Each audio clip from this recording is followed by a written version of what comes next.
స్తుతింతును నీ నామం మధురము నీ గానం మధురము నీ గానం అనుక్షణము నా హృదిలో భజింతును నా దేవా భజింతును నా దేవా స్తుతింతును నీ నామం మధురము నీ గానం మధురము నీ గానం అనుక్షణము నా హృదిలో భజింతును నా దేవా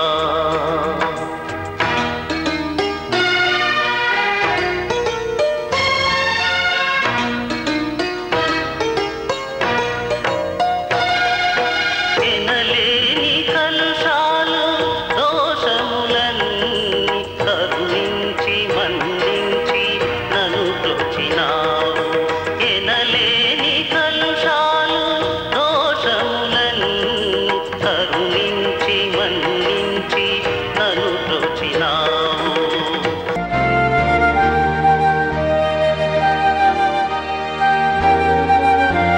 సర్వశక్తిమంతుడు మిక్కిలి గొప్ప దేవుడునైనటువంటి యేసుక్రీస్తు నామమందు మరి విశేషించి తను నమ్మిన బిడ్డల జీవితాలలో విజయాన్నిస్తున్నటువంటి మన ప్రియ ప్రభు యేసుక్రీస్తు నామమందు మీకందరికీ ప్రేమపూర్వకమైన వందనాలను తెలియజేస్తున్నారు.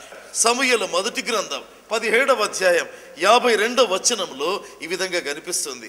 అప్పుడు ఇశ్రాయేలు వారును యూదా వారును లేచి జయము జయమని అరచుచు లోయ వరకు షరాయిము ఎక్రోను వరకును ఫిలిస్తీయులను తరుమగా ఫిలిస్తీయులు హతులై షరాయిము ఎక్రోను మార్గమున గాతు ఎక్రోను అను పట్టణముల వరకు కూలిరి. ఈ మహిమ గల మాటలను బట్టి దేవునికి మన కృతజ్ఞతాస్తుతి ఆరాధన చెల్లిద్దాం. ప్రియ దేవుని బిడ్డలారా, ఇశ్రాయేలీయులు తమ కందకమునకు చేరేటువంటి సమయం అది సమూయేలు మొదటి గ్రంథం 17వ అధ్యాయం 20వ వచనం.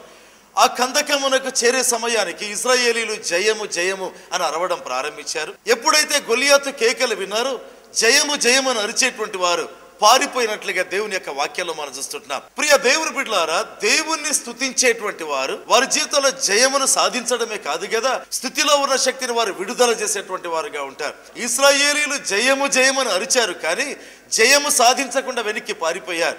ఏంటి కారణం? మరి అనేక మంది క్రైస్తవులు ప్రభు యేసు రక్తమునకు జయం అని అరుస్తూ అనేక సందర్భాల్లో జయమును సాధించలేక పారిపోయేటువంటి ఒక ఆచారప్రదమైనటువంటి క్రైస్తవులుగా ఈ రోజుల్లో ఎలా ఉంటున్నారో ఆనాటి ఇశ్రాయేలీయులు కూడా జయము జయమని అరిచి వెనక్కి పారిపోయిన వారండి. అయితే సమూయేలు మొదటి గ్రంథం 17వ అధ్యాయం 52వ వచనంలో గమనిస్తే ఎప్పుడు గొల్యాతు దావీదు ఎదుట బోర్లపడ్డాడో అవే నోర్లు మళ్ళీ కేకలేశాయి. ఏమని కేకలేశాయి? జయము జయమని కేకలేశాయి. అయితే ముందుకు సాగడం ప్రారంభించాయి. మొదటిసారి జయము జయము, అయితే ఆ స్థుతిలో శక్తి లేదు. ఆ యొక్క కేకలలో ఆర్భాటం ఉండవచ్చు, కానీ నిజమైన దేవుని శక్తి రిలీజ్ కాలేదు. అయితే రెండవసారి దేవుని గ్రంథంలో వ్రాయబడిందే అప్పుడు జయము జయం అన్నారు, ముందుకు సాగడం ప్రారంభించారు. క్రైస్తవ్యమా, క్రైస్తవ జనాంగమా? మనం ఏం చేస్తుంటున్నాం? అనేక సందర్భాల్లో దేవుని స్తుతించే వారంగా ఉన్నాం. అయితే స్తుతిలోని శక్తిని విడుదల చేస్తుంటున్నామా? లేకపోతే స్తుతించడం ద్వారా కలిగి ఆశీర్వాదాలు తెచ్చుకుంటున్నామా? లేకపోతే గొలియాతు నుంచి వెనక్కి పారిపోతుంటున్నామా? అయితే ఒక దావీదు ఉంటున్నాడు, అతడు దేవుని హెచ్చించడమే కాదు, అయితే తన వెనక ఉండేటువంటి వేలాది మంది ఇశ్రాయేలు సైనికులకు ఒక సంగతి నేర్పాడు. ఏంటంటే జయము జయమని అరవడమే కాదు, జయం పొందడం కూడా ఉంది అంటున్నాడు. యేసు ప్రభువానికి స్తోత్రమని ఒక ఆచారప్రదమైన స్థుతి, ఆ స్థుతిలో దాగినటువంటి శక్తిని మనం విడుదల చేయగలిగిన వారంగా ఉండాలి. అది నేర్పుతున్నాడా దావీదు అన్నట్టుగా వీరిప్పుడు కేకలేస్తూ ముందుకు సాగడం ప్రారంభించారు. ప్రియ దేవుని బిడ్డలారా, స్థుతిలో శక్తి ఉంది, స్థుతిలో అనేక ఆశీర్వాదాలు ఉన్నాయి. దేవుని వాక్యంలో గమనిస్తే కీర్తనల గ్రంథం 50వ కీర్తన 23వ వచనంలో కనిపిస్తుంది. దేవునికి స్తుతియాగం చెల్లించేటువంటి వాడు దేవుణ్ణి మహిమపరుస్తుంటున్నాడు. దేవుడు వాడికి రక్షణ కనపరుచున్నట్లుగా మార్గము సిద్ధపరచుకునేటువంటి వాడై ఉంటున్నాడు. ఎంత చక్కటి మాట అండి! స్తుతి అనేది వెనక్కి పారిపోయేట్టుగా చేసేది కాదు, స్తుతి అనేది ముందుకు పోయేట్టుగా చేస్తుంది. స్తుతి అనేటువంటిది ప్రేమైనటువంటి వారులారా దేవుడు రక్షణ కలగజేయనట్లుగా, దేవుడు మన జీవితాల్లో ప్రవేశించినట్లుగా, దేవుడు మన సమస్యల్లో తన యొక్క చెయ్యిని ఉంచున్నట్టుగా ప్రియమైనటువంటి వారులారా, మార్గము సరళము చేసేది స్తుతి కానీ మార్గమును మూసేది కాదండి. రెండవ స్తుతి దేవుని వాక్యంలో గమనిస్తే షరాయిము పట్టణం, ఎక్రోను పట్టణం వరకు వారు ముందుకు దూసుకొని వెళ్ళేట్టుగా చేసింది. కందకమునకు వచ్చే సమయంలో స్తుతించారే, అది స్తుతి కానే కాదు ప్రియమైన వారులారా.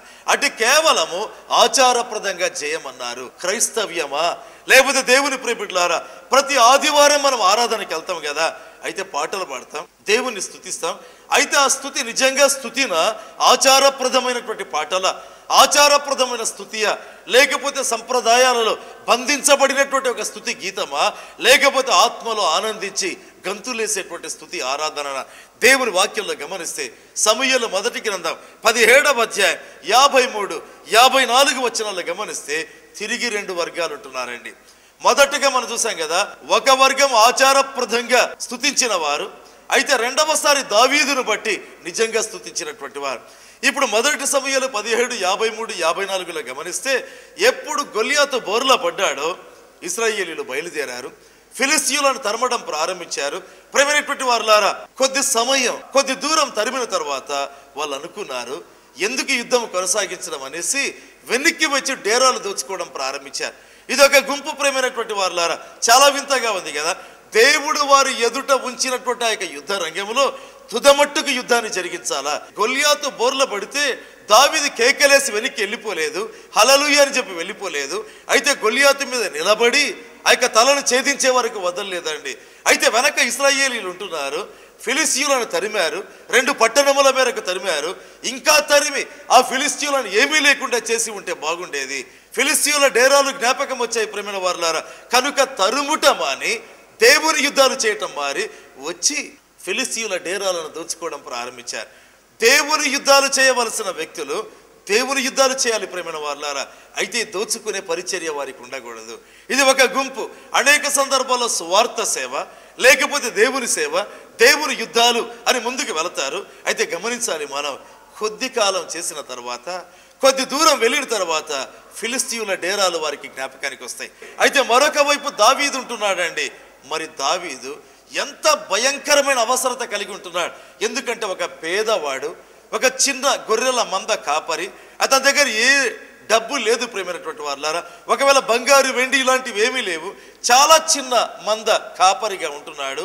ఎంత దోచుకోవాలండి? ఇప్పుడు ఈ యొక్క యుద్ధంలో దోచుకోవాల్సింది ఎంత ఉంది? అయితే బైబిల్లో గమనిస్తే అతడు ఏం చేశాడు? దేవుని వాక్యంలో గమనిస్తే సమూయేలు మొదటి గ్రంథం 17వ అధ్యాయం 54వ వచనంలో గమనిస్తే, అయితే దావీదు ఆ ఫిలిష్తీయుని ఆయుధములను తన డేరాలో ఉంచుకొని అతను తలను తీసుకొని యెరూషలేమునకు వెళ్ళాను అని కనిపిస్తుంది. ఇతడు ఏ దోపిడికి వెళ్ళడం లేదు, ఏ ఫిలిష్తీయుల డేరాల్లోనికి వెళ్ళడం లేదు. ఫిలిష్తీయుని ఖడ్గము తీసుకోవడం ప్రారంభించాడు. ఖడ్గము తీసుకొని మరి యొక్క యుద్ధానికి బయలుదేరుతున్నాడు. ఇశ్రాయేలీయులందరూ ఫిలిష్తీయుల డేరాల్లో బంగారు, వెండి ఇవి దోచుకుంటున్నారు. అయితే దావీదు ఏం చేస్తుంటున్నాడు? ఫిలిష్తీయుని తల ఒక చేతిలో, ఫిలిష్తీయుని ఖడ్గము మరొక చేతిలో పట్టుకుంటున్నాడు. అంటే ఈ యొక్క యుద్ధములో, ఈ యొక్క విశ్వాసయుత పోరాటంలో తనకంటూ ఏమీ లేదా? ప్రియ దేవుని బిడ్డలారా, తనకంటూ కొద్దిగానైనా బంగారు, కొద్దిగానైనా వెండి అనేది లేదా? అతని జీవితంలో, అతని మనస్సులో ఆ తలంపులే లేవు ప్రేమైనటువంటి వారులారా. అతని మనస్సులో ఉండేది ఒక చేతిలో పట్టుకున్నటువంటి యొక్క గొల్యాతు యొక్క శిరస్సు. అంటే దేవా, నీవు నాకు అప్పగించినటువంటి యుద్ధాన్ని సంపూర్ణంగా నెరవేర్చా. ప్రభు యేసు సిలువలో వేలాడుతూ సమాప్తమైనది చెప్పినటువంటి మాట జ్ఞాపకం చేసుకుందాం. కనుక ఒక చేతిలో అతడు పట్టుకున్నటువంటి ఫిలిష్తీయుని తల చెబుతుంది, దేవుడు అప్పగించినటువంటి యుద్ధాన్ని నెరవేర్చాడు, తుదమట్టుకు నెరవేర్చాడు. అయితే మరొక చేతిలో కత్తి పట్టుకుంటున్నాడు. ఎవరి కత్తి? ఫిలిష్తీయుని కత్తి పట్టుకో.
భక్తుడైనటువంటి దావీదు.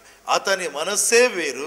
వెండి మీద మనస్సు లేదు, బంగారు మీద మనసు లేదు, తన పేదరికంలో నుంచి బయటికి రావాలి అనేటువంటి మనస్సు లేదు, తన యొక్క స్థితిగతులలో నుంచి గట్టెక్కాలి అనే మనస్సు అతనికి లేదు. ప్రేమైన వారులారా, తర్వాత దేవుని యుద్ధం ఏంటి ఆలోచన చేయడం ప్రారంభించాడు. దేవుని గ్రంథంలో గమనిస్తే సమూయేలు మొదటి గ్రంథం 17వ అధ్యాయం 54వ వచనంలో కనిపిస్తుంది తన డేరా అనేటువంటి మాట.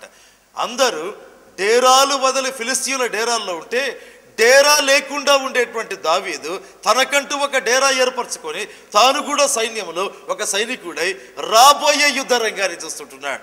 ప్రియ దేవుని బిడ్డలారా, దేవుని వాక్యంలో రాయబడింది, నరుల కాలం భూమి మీద యుద్ధ కాలము కాదా?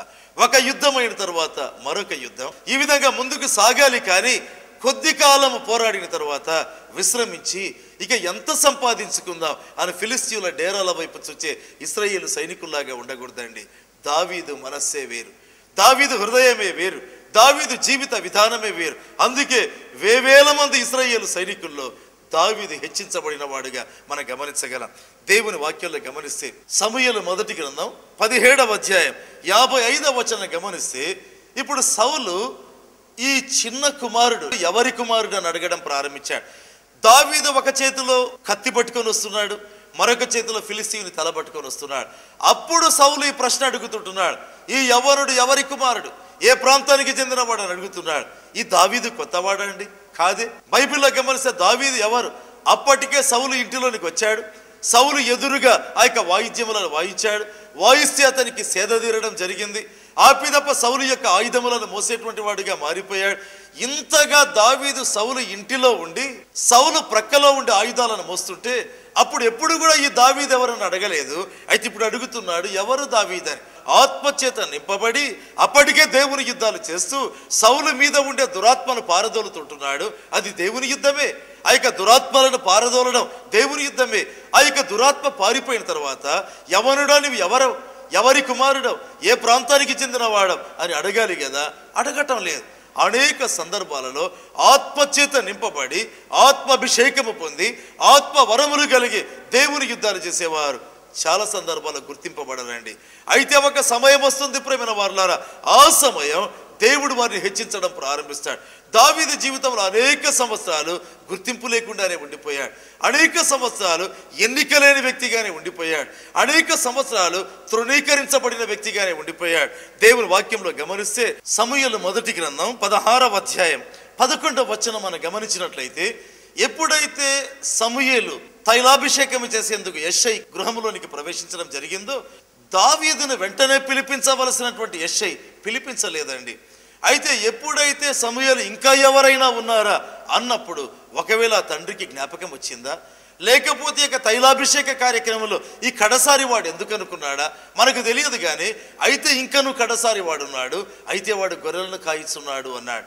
ప్రియమైన వారులారా, తన కుటుంబంలో కూడా జరగవలసినటువంటి లేదా జరుగుతున్న అతి గంభీరమైనటువంటి ప్రార్థన కార్యక్రమంలో ప్రియ దేవుని బిడ్డలారా, ఆ కుమారుడు అయినటువంటి దావీదు గుర్తింపు లేకుండా వెళ్ళిపోయాడండి.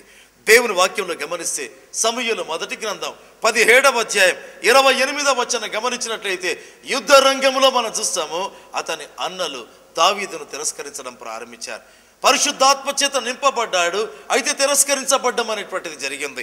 దేవుని వాక్యంలో గమనిస్తే సమూయేలు మొదటి గ్రంథం 17వ అధ్యాయం 33వ వచనంలో మనం గమనించినట్లయితే సౌలు దావీదుల మధ్య జరిగిన సంభాషణ, ఆ యొక్క సంభాషణలో తిరిగి దావీదు తక్కువ చేయబడ్డాడు. ఇదిగో నీవు బాలుడవు, మరి నీకు యుద్ధాభ్యాసం లేదు, బాల్యము నుండి యుద్ధాభ్యాసం లేదు, అయితే ఆ గొల్యాతుకు యుద్ధాభ్యాసం ఉంది. ప్రియమైన వారులారా, ఆ యొక్క గొల్యాతుతో పోరాడేందుకు వచ్చేందుకు ఎవరు లేరు ఇశ్రాయేలు సైన్యంలో. తీరా వచ్చినటువంటి ఆ ఒక్క వ్యక్తిని కూడా నిరుత్సాహపరుస్తున్నారు. దేవుని ప్రియబిడ్డలారా, మన జీవితంలో తెలుసుకోవాలి, పరిశుద్ధాత్మ చేత నింపబడిన జీవితంలో ఒక రహస్యం ఉందండి. నిరుత్సాహానికి ఎదురుగా ముందుకు సాగడం ప్రారంభిస్తారు, నిరాశకు ముందు సాగడం ప్రారంభిస్తారు. ఎంతమంది వద్దన్నా, ఎంతమంది నీ చేత కాదన్నా, ఒకవేళ నీ యొక్క వయస్సు సరిపోదు, నీ బలము సరిపోదు, నీ యుద్ధాభ్యాసం సరిపోదు, ఎంత చెప్పినా పరిశుద్ధాత్మ కలిగినటువంటి వ్యక్తి అలాంటి నిరాశకు ఎదురుగా ప్రతిఘటిస్తూ ముందుకు సాగేటువంటి వాడండి. పరిశుద్ధాత్మ దేవుడు ఎవరంటే ముందుకు పోయేట్టుగా చేస్తాడు. పరిశుద్ధాత్మ దేవుడు ఒక వ్యక్తిని ఎప్పుడు ముందుకు పోయేట్టుగా చేస్తాడు, కానీ నిరాశకు లోను అయ్యేట్టుగా చేయడు. ఒకవేళ ఆత్మచేత నింపబడిన వ్యక్తి నిరాశకు లోనైతే తిరిగి ఆత్మదేవుడిని లేపి నిలబెట్టడం ప్రారంభిస్తాడు, తిరిగి యుద్ధ రంగంలో నిలబెట్టడం ప్రారంభిస్తాడు. దావీదు ఏ రకమైన నిరాశకు లోను కాలేదు, ఎలాంటి నిరుత్సాహానికి లోను కాలేదు, ముందుకు సాగుతూనే ఉంటున్నాడు. కారణం ఏంటి? అతని మీద నిలిచిన పరిశుద్ధాత్మ అభిషేకం. ప్రియమైన వారలారా, దేవుని యొక్క వాక్యంలో గమనిస్తే పేతురు వ్రాసిన మొదటి పత్రిక 5వ అధ్యాయం 6-7 వచనాలు చూస్తాం కదా. బలిష్టమైనటువంటి ఆయన చేతి క్రింద దీన మనస్కులై ఉండు అని వ్రాయబడింది. బలిష్టమైనటువంటి దేవుని చేతి కింద దీన మనస్కులై ఉండండి, తగిన సమయం అందు మిమ్మల్ని ఆయన హెచ్చిస్తాడు. అది దేవుని సమయం. ఒకవేళ దావీదు అనుకోవచ్చు, గొల్యాతు బోర్ల పడగానే ఇదిగో ఫిలిస్తీయుల గుడారాలలో ఉండే బంగారు వెండి అంతా తనదే, ఇశ్రాయేలు దేశంలో తాను ఒక ధనవంతుడు అనుకోవచ్చు. అయితే దావీదు ధనవంతుడయ్యే సమయం ఒకటి ఉందండి.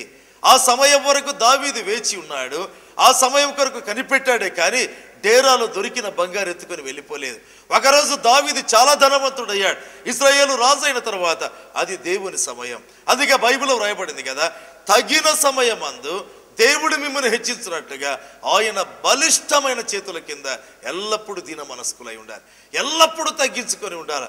దావీదు తగ్గించుకుంటున్నాడు, కుటుంబంలో తగ్గించబడ్డాడు. ప్రియ దేవుని బిడ్డలారా, సమూయేలు వచ్చినప్పుడు గుర్తింపు పొందకుండా ఉంటున్నాడు. ఆపిదప గమనిస్తే ఏలియాబు అనేటువంటి అతని యొక్క అన్న అతని తృణీకరించాడు, సౌలు తృణీకరించాడు, ప్రతి చోట తృణీకారమే. అయితే దేవునికి స్తోత్రం కలుగును గాక. దేవుని సమయం ఒకటి వచ్చింది. దేవుని వాక్యం చూద్దాం. సమూయేలు మొదటి గ్రంథం 18వ అధ్యాయం 1వ వచనంలోనికి ప్రవేశిస్తాం. ప్రియ దేవుని బిడ్డలారా, ఏం జరిగింది? దావీదు సౌలుల మధ్య సంభాషణ జరుగుతుంది. అయిపోయిన తర్వాత యోనతాను హృదయము దావీదు హృదయముతో కలిసిపోయాను అని వ్రాయబడింది. చేతులెత్తి దేవుని స్తుతిస్తామా? ఇంతవరకు చిన్న గొర్రెల మంద కాపరి ఇప్పుడు ఇశ్రాయేలు యొక్క రాజు యొక్క కుమారుని స్నేహితుడైపోయాడు. దావీదుని పలుకుబడి ఎంత, యోనతానికి ఎంత పలుకుబడి ఉందో అంత పలుకుబడి ఉంది. ప్రేమైన వారలారా, తగిన సమయమందు దేవుడు హెచ్చించున్నట్లుగా బలిష్టమైనటువంటి దేవుని చేతి కింద దీన మనస్కుడే ఉండినాడు. అతని మీద నిలిచినటువంటి పరిశుద్ధాత్మ అభిషేకం బలమైనటువంటి అభిషేకం అండి. అతని మీదకి దిగి వచ్చినటువంటి ఆత్మ కుమ్మరింపు బలమైనటువంటి కుమ్మరింపు. అయితే ఆత్మ అభిషేకానికి ముందు కంటే ఆత్మను పొందిన తర్వాత అనేక సందర్భాల్లో నిరాశకు గురి కావాల్సి వచ్చింది, అనేక సందర్భాల్లో నిరుత్సాహానికి గురి కావాల్సి వచ్చింది. అయితే దేవునికి స్తోత్రం కలుగును గాక, నిరాశకు ఎదురుగా వెళుతుంటున్నాడు, నిస్పృహకు ఎదురుగా వెళుతుంటున్నాడు, డిస్కరేజ్మెంట్కి ఎదురుగా వెళుతుంటున్నాడు, భయపడక ముందుకు సాగుతుంటున్నాడు.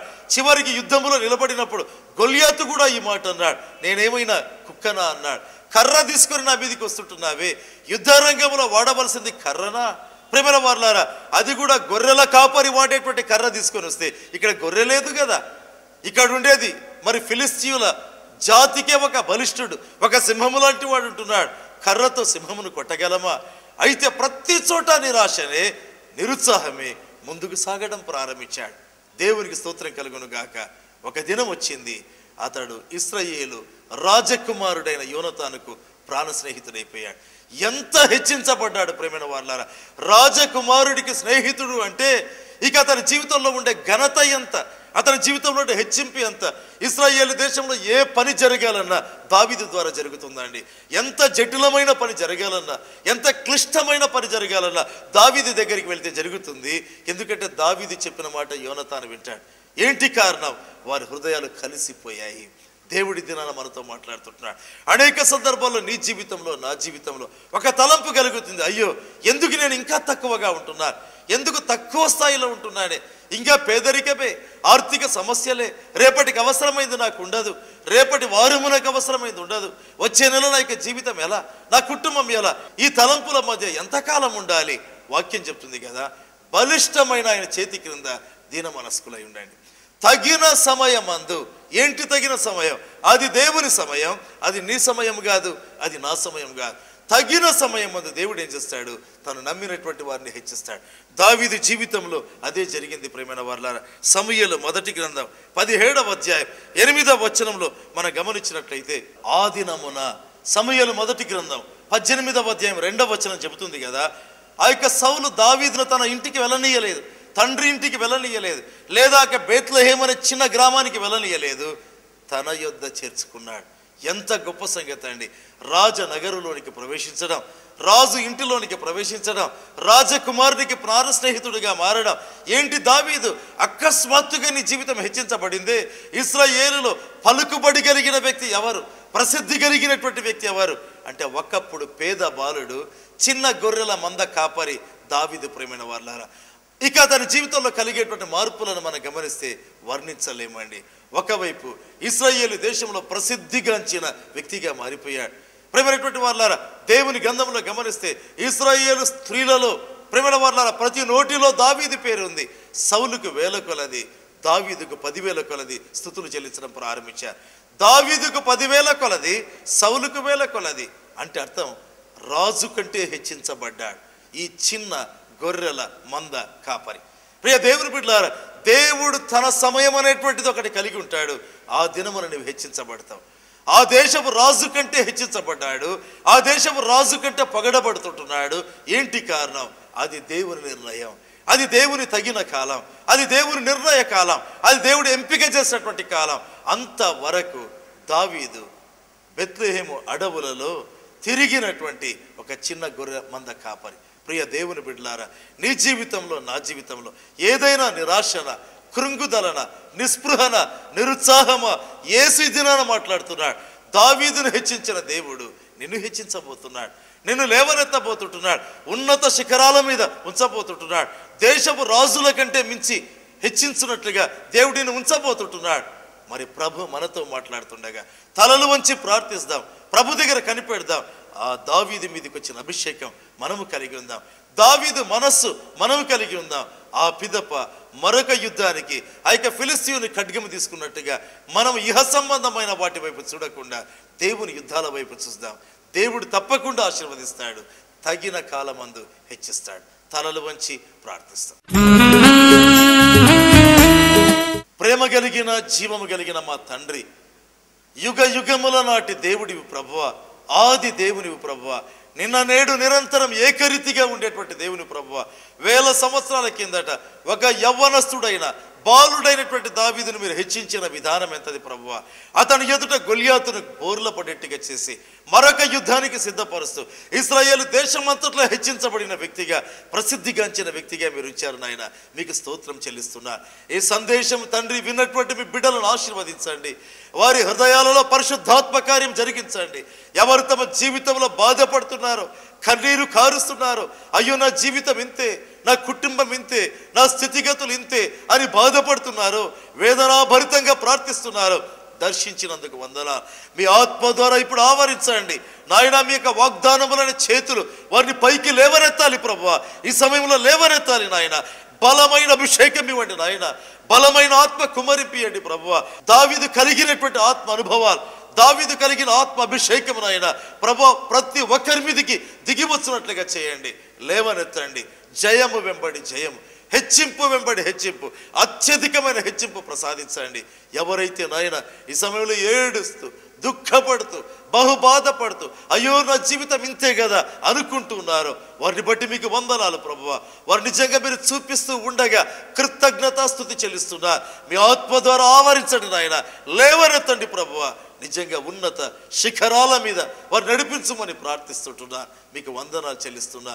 వ్యాధిగ్రస్తులను తాకండి ప్రభువా, స్వస్థపరచండి, స్వస్థపరచండి, స్వస్థపరచండి దేవా, స్వస్థపరచండి. ప్రతి సిక్ బాడీని ఆయన దర్శించి మీ కార్యం జరిగించండి ప్రభువా.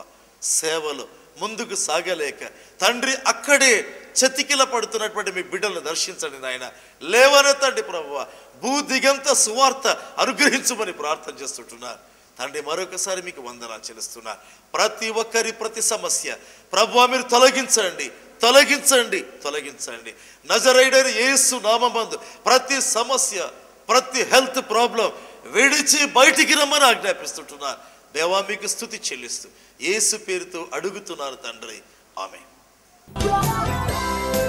ప్రియ దేవుని బిడ్డలారా, ఇంతవరకు దేవుని సందేశం మీరు విన్నారు కదా, దేవుని వాక్యం మీరు విన్నారు కదా, ఆత్మ ప్రేరితమైనటువంటి దేవుని మాటలను విన్నారు కదా.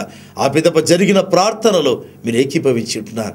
మీరు పొందినటువంటి అద్భుతం, మీరు పొందిన స్వస్థత, మీరు పొందినటువంటి ఆత్మలో అనుభూతి వినాలని నిజంగా మేము కోరుతున్నాం. అలాగైతే తప్పకుండా మా కృప కార్యాలయానికి ఫోన్ ద్వారా తెలపండి, లేదా ఉత్తరం రాయండి. ఏం జరిగింది మాకు తెలియపరచండి. మీ యొక్క ఉత్తరంలో లేదా మీ ఫోన్లో మీ యొక్క మొబైల్ నంబర్ మాకు తెలపండి. మీ యొక్క అనుభవాలను బట్టి దేవుని స్తుతిస్తాం, ప్రభువును మహిమపరుస్తాం. మీ నుంచి మీరు పొందుతున్న అనుభూతులు మాకు కావాలి. దేవుడు మిమ్మల్ని దీవించుగాక. ఆమేన్. భజింతును నా